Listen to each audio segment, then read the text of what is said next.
Denver Museum of Nature and Science. Here's Dinosaur Gulch.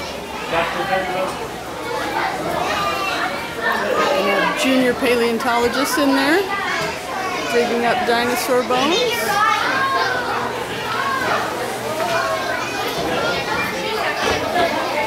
Big room, lots of good finds here. Dinosaur you can climb on. More digging, always nice.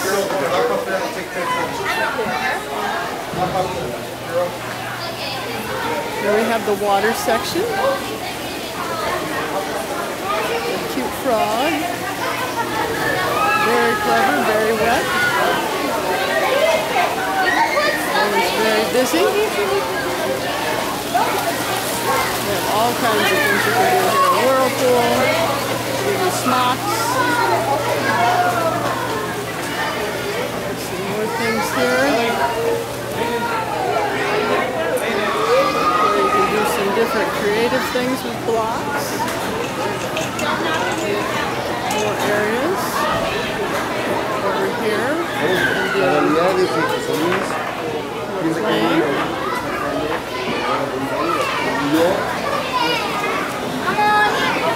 It's a big favorite where you can use balls here. The kids get to use the stuff. We have a kitchen area where they can learn about nature, drawing, light. That's the science kitchen. Big area just for kids. This is the big backyard. An adorable area for little bitties for age 2 and under. And then finally, they have an area here where they have little shows and they have costumes that kids can get into. Pretty cute parrot.